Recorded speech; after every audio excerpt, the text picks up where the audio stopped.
ঢাকা বিশ্ববিদ্যালয়ের শিক্ষার্থী শাহরিয়ার আলম সাম্য হত্যার খুনিদের গ্রেপ্তার ও বিচারের দাবিতে ৪৮ ঘণ্টার আলটিমেটাম দিয়ে শাহবাগ থানা ঘেরাও করে সাধারণ শিক্ষার্থীরা।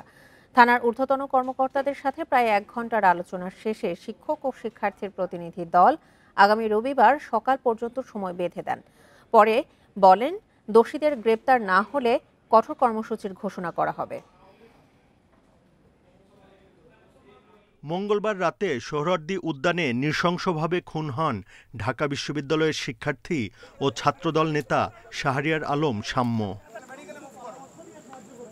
শিক্ষার্থী সাম্য হত্যার সুষ্ঠু বিচারের দাবিতে বুধবার ও বৃহস্পতিবার বিশ্ববিদ্যালয় ক্যাম্পাসে বিক্ষোভ করে বিভিন্ন সংগঠন।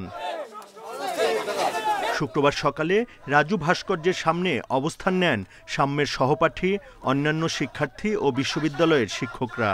পরে শাহবাগ থানার সামনে অংশ নেন তারা। এ সময় হত্যার বিচার দাবিসহ ৩টি দাবি জানান শিক্ষার্থীরা। উদ্যানে আমাদের সাম্য ভাইকে হত্যা করা হয়েছে নৃশংসভাবে, আমরা এটার বিচার চাই। আসামিকে যথাযথভাবে গ্রেফতার করতে হবে দ্রুত। এটা নিরাপত্তা কোথায়? এটা হচ্ছে আমি কেন এখানে খুন হবো, আমার ভাই কেন এখানে খুন হবে? কিন্তু খুন হওয়ার জন্য যায়নি।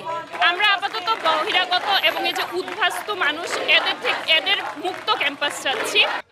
শিক্ষক শিক্ষার্থীর একটি প্রতিনিধি দল হত্যায় জড়িতদের গ্রেপ্তারের অগ্রগতি জানতে শাহবাগ থানার কর্মকর্তাদের সাথে বৈঠক করেন।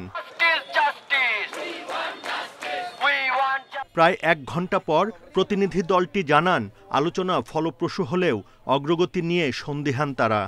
আমাদের যতক্ষণ পর্যন্ত প্রকৃত হত্যাকারী এখানে চিহ্নিত এবং ধরা না পড়বে, আমরা তাদের সাথে যোগাযোগ অব্যাহত রাখবো, আমাদের চাপ সৃষ্টি করব।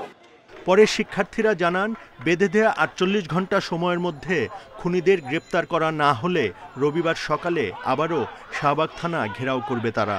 দেয়া হবে কঠোর কর্মসূচি। যে স্টেপ করে হত্যা করেছে তাকে যদি গ্রেপ্তার করা না হয় তবে আমরা শাহবাগ থানায় আবার অবস্থান নেব।